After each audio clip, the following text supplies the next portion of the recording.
ukuthi umntwana wami ubefunda e-DUT, uma ngabe efunda-ke kuthe ngelokhuzane, kuthe ngoNovemba 6 waqeda ukubhala. Enza unyaka osingaka? Ubesenza unyaka wesine. Yebo. Ubenza unyaka wesine esikoleni e-DUT. Hhayi, behleli nje khona kahle, kukuhle nje kumnandi. Kuthe ngoNovemba mhla ka-6 waqeda ukubhala. Wabe sekuthi-ke ngomhla ka-7 wagibela wahamba wabuyela ekhaya, wathi mama, wafona wathi mama sengiqedile ukubhala sengizobuya. Wayesethi-ke wayeseyabuya-ke sifike sahlala naye kusukela ngawo umhla ka-7. Kuthe ngomhla ka-14 Novemba washiya-ke emhlabeni.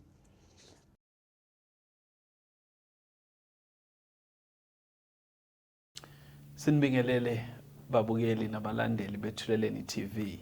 Sesikhona-ke namhlanje silapha endaweni yaseMtuba eMachibini. Kuyisigodi esiphethwe induna ubaba uMthethwa ebukhosini bakwaMkhwanazi. Siyakhuleka. Sikhona-ke lapha ekhaya kwaHlatshwayo. Niyalazi udaba lomndeni wakwaHlatshwayo esalibona lapha kuma-graduation umama kaSinenhlanhla Hlatshwayo eyokwamukela iziqu zemfundo ephakeme kwisikhungo esilapha eThekwini iDurban University of Technology. uSinenhlanhla owadlula emhlabeni after eqede nje i-degree yakhe ye-Information and Technology.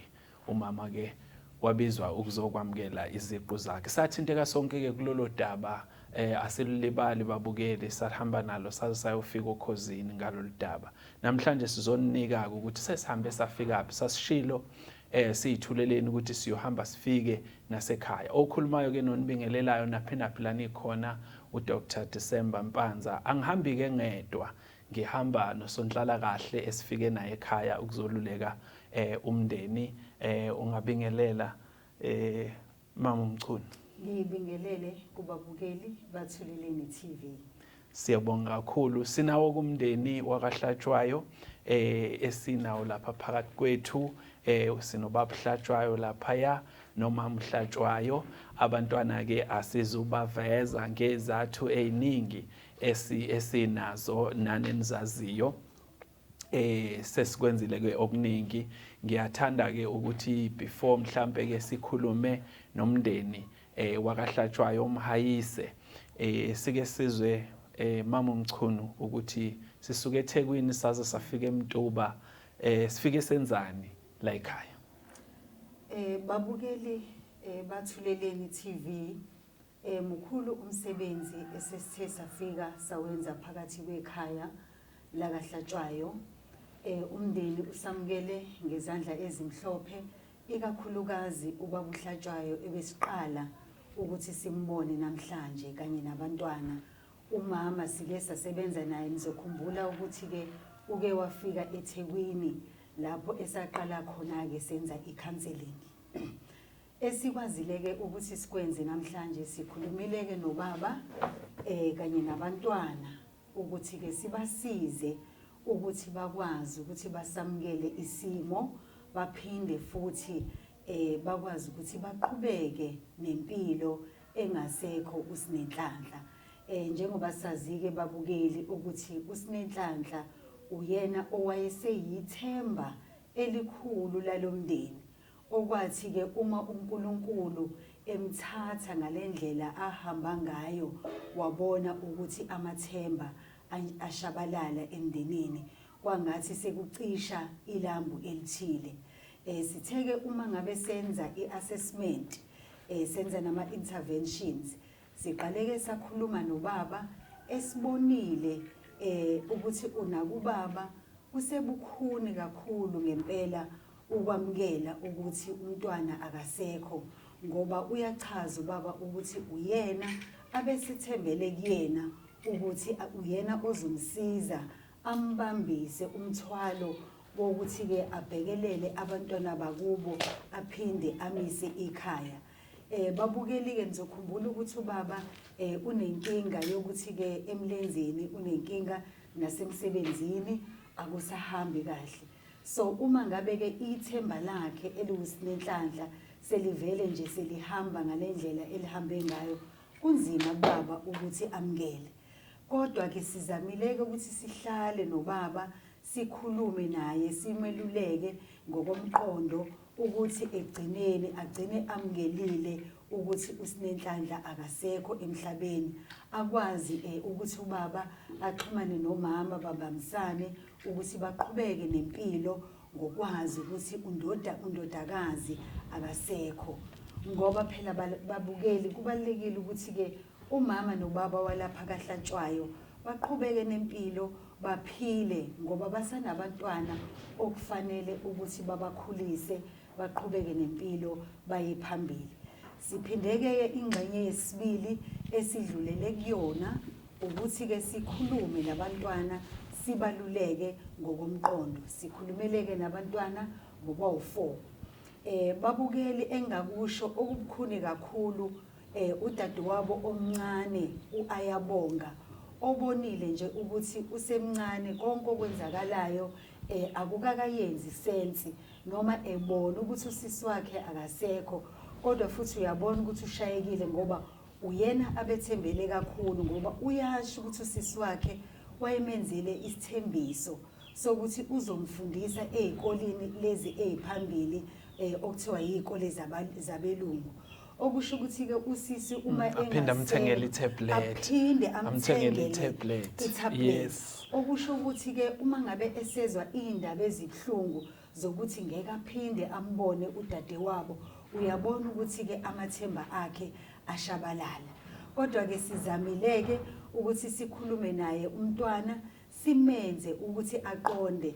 Noma ke balaleli engithanda ukuthi nginikhumbuze kona ukuthi njengoba emncane iimpact noma ubuhlungu akakabuzwa kakhulu, uzothi uma esemdala ingalesikhathi ke manje sekuzobuya yonke into ukuthi ayibo kanti ukuhamba kadadewethu kwakunomthelela omubi kangaka na.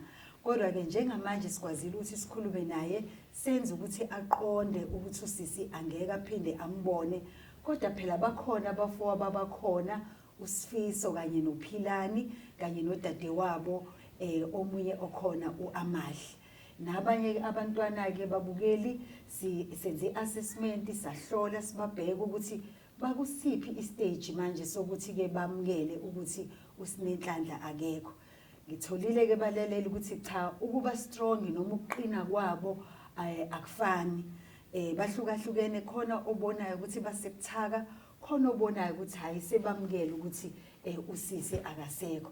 Sibasizile ke abantwana sibaluleka ngokomphefumulo nangokomqondo ukuthi ba-embrace bayivale i-chapter yempilo yabo kanye nosinenhlanhla ebese bezama ukuthi bavule i-chapter entsha lapho sebephila khona usinenhlanhla engasekho.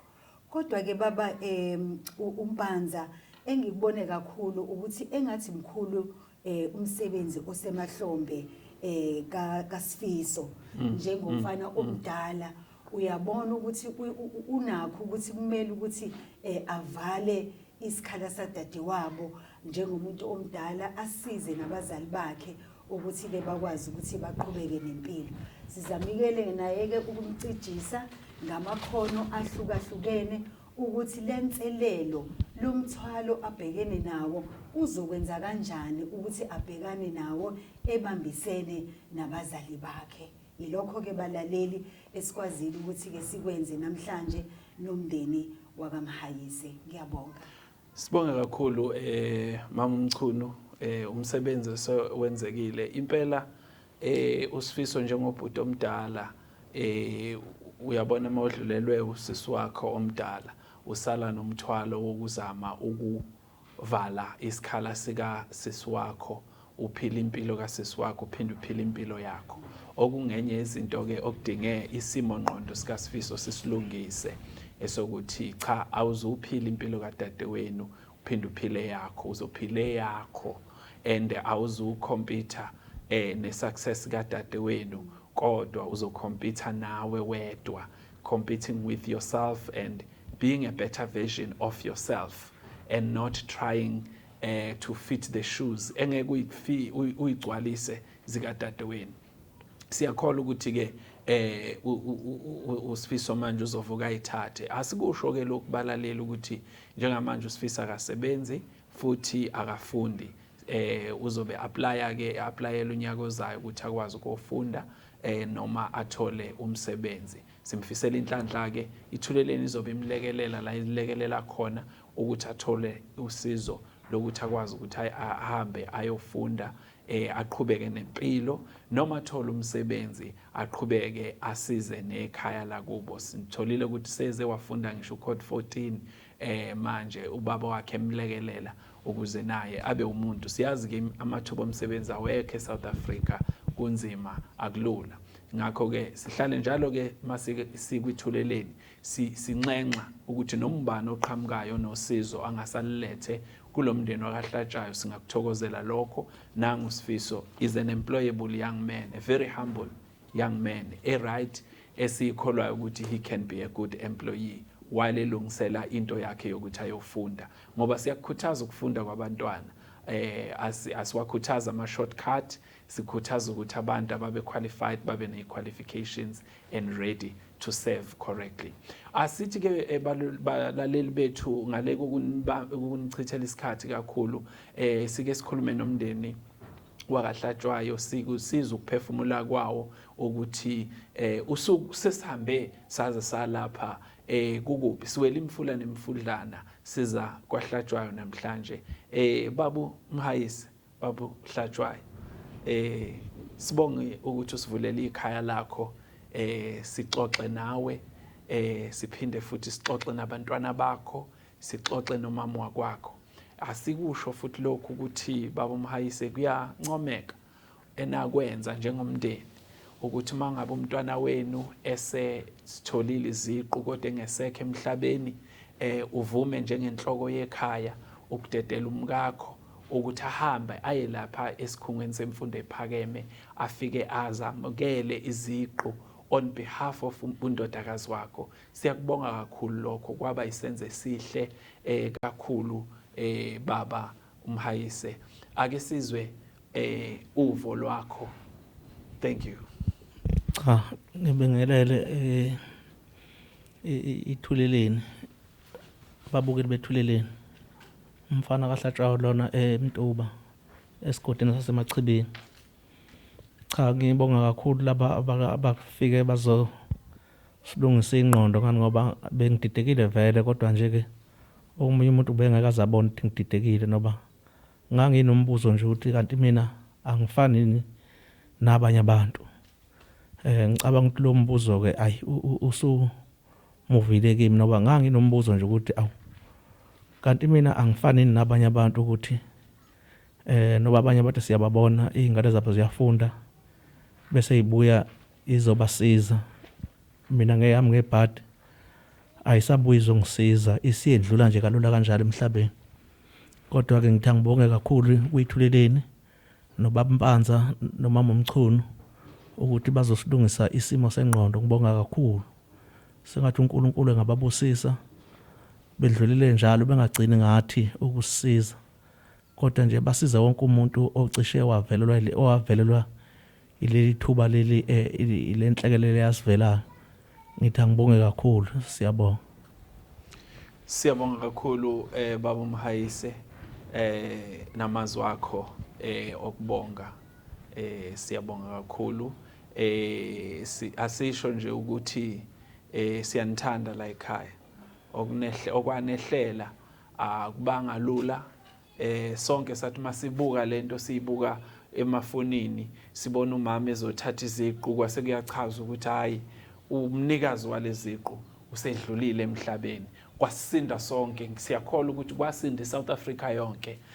Siyazi baningi nabanye abadlulile kanjalo, kodwa isimo sikaSinenhlanhla sase siba nokuba isimo esihlukile kakhulu. Mhlawumbe singabe senza iphutha uma sihamba singakhulumanga nomama owanqamula wawela imfula, wawela umfolozi, wawela uthukela, waze wayofika lapha kweliduma yiTheku elineyindonga ezibhaliwe izinto ezithile. Waze wayofika ko DUT eyokwamukela iziqu zendodakazi yakhe la azibona khona ukuthi hayibo nami isibeletho sami siletha abantu emhlabeni. Into engelula bakwethu, kungaba ngathi siyikhuluma nje kalula umama uthwale kanzima edlule ezimene ezinzima ngomntwana wakhe. Mama kaSinenhlanhla. Yebo, ngibingelele kubalaleli bethuleleni, ngibingelele kakhulu, ngiphinde ngidlulise ukubonga kubalaleli bethuleleni nakubaba uDr Mpanza kanye nomama uMchunu.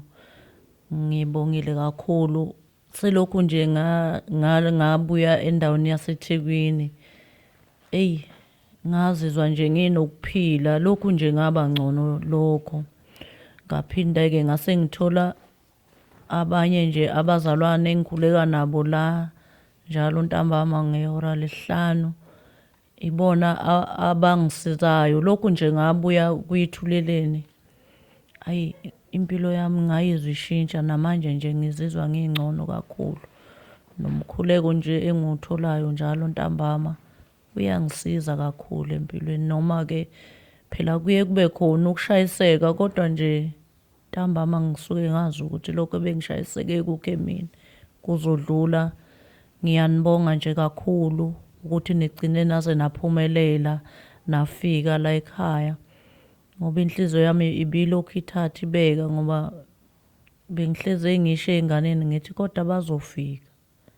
Zigcine sezingibuza zithi awu mama, lena nje yomfana endala inokungahlali la ekhaya. Wathi mama usuyangibambezela fanti ngabe sengihambile. Ngithe nje mase ngizwa ukuthi ubaba uMpanza uzofika, ngazizwa ngiphuleka kakhulu umthwalo. Ngiyabonga nje, niqhubeke nisibheke ngezikhathi zonke. Inkosi inibusise. Amen. Siyabonga kakhulu Mama Mhlatshwayo lawo mazwi lawo.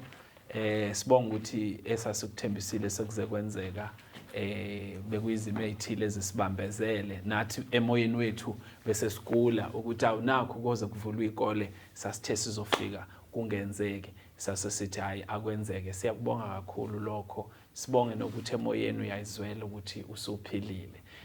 Umkhuleko uyamphilisa umuntu, uthulile inhliziyo yakho uphile. Siyakubonga ukuthi unalo iqembu ohlangana nalo nithandaze, ngoba uNkulunkulu unamandla. uNkulunkulu uyena okwazi ukufika enhlizweni yomuntu, noma thina sikwenzayo nesikufundele ezikoleni, kodwa sikwazi ukufika enhlizweni yomuntu. uNkulunkulu kuphela okwazi ukuletha induduzo epheleleyo enhlizweni yomuntu. So uqhubeke njalo, nikhuleke nenikhuleka nayo nabo, kuzokugcina lokho kukusize kukupholise amanxeba. Sifuna ukuyivala ke manje babukeli, sigoqe. Before sigoqe, Mama uMchunu, lithini lakho lokugcina? Sasishilo ukuthi asigcinanga ukufika la ekhaya, njoba sifikile sazophinde sibuye. Kunezinto ezinye singafuna ukuzisha emoyeni esisazozenza nabantwana nomndeni, siqhubeke siye phambili. Kodwa sigcinanga ukufika, nigcinanga ukusibona, nisazophinde nisibone futhi sifika. Bakhona nabasele besifuna ukufika nabo ababambeke ngezathu ke ezithile. Sonhlala kahle. Ngibonge baba Mpanza. Babukeli, ngithanda ukusho ukuthi ukusebenzisana noma ukubambisana engikubonile namhlanje phakathi kamama wakaHlatshwayo kanye nomyeni wakhe kube kukhulu kakhulu, ngoba kwesinye isikhathi uma kuvele inhlekelele efana nalena ekhaya, uthola ukuthi ke abazali ababambisene, kwenza ukuthi umthwalo usinde kakhulu ey'nganeni nakumama kanye naye ubaba. Kodwa nje ngibonga kakhulu ukubambisana engikubonile phakathi kwekhaya. Ngicela ke balaleli, ngiyasithoba kunina ukuthi nibambe iqhaza. Ubaba uHlatshwayo usezamile naye wafinyelela la ephela khona amandla, njoba sisho ukuthi nasemzimbeni akaphilile kahle, nasemsebenzini sekuyamfimfa. Labantwana bashilo ukuthi banamaphupho amakhulu abafisa ukuthi bawafeze ngeimpilo zabo. Amahle uthe ufuna ukuba udokotela wenhliziyo. uPhilani wathi uthanda ukuthi abe ipilot. uSifiso ke yena uthe ufuna ukuba usomabhizinisi. Kodwa ke wasesho ukuthi ke ufuna ukubamba laphana kwezemthetho. Kwase kuthi ke yena ke lo omncane obesondele kakhulu kuSinenhlanhla lo odlulile emhlabeni wasitshela ukuthi angathanda ukuthi abe udokotela. Kodwa ke sithema sibheka siassessa sabona ukuthi amaphupho alabantwana angeke afezeke kahle if nina babukeli balaleli ningalibambi iqhaza lokuthi nisize lomndeni njoba ngisho ukuthi ubaba wekhaya usezamile naye la usefike la kuphela khona amandla. Ngiyanxenxa ke bosomabhizinisi ukuthi ningenelele nisize umndeni labantwana amaphupho abo afezeke. Ngiyabonga. Siyabonga mama Mchunu ngalawo mazwi amnandi kanjalo nakhuthazayo. South Africa, umndeni wase South Africa ni umndeni munye anikaze nisilahle kwithuleleni, nihlale nihamba nathi, nihlale nisilandela, nihlale nisikhuthaza ngezenzo zenu. Iminyango ivuliwe, niyazi ukuthi ithuleleni itholakala kanjani. Anisithinteke lokho enifuna ukukwenza, lokho enifisa ukusiza ngakho, nilekelele ngakho. Siyasithi ke thina la eAfrika sinobuntu, singabantu, asifani nezinye izizwe, siyabambisana. Uma utshathile ugodo siyakutshathisa lona, ungalitshathi wedwa. Njoba besikhona ke sizotshatha ugodo namhlanje, sifuna ukusho futhi ukuthi iminyango isavuliwe. Noma yini ofuna ukusilekelela kuyo, ungasiza mntana sekhaya la ukhona, usithinte sibone ukuthi sibambisana kanjani. Kuningi singakwenza, sisizane singabantu ngoba umuntu ungumuntu ngabantu. Siyabonga.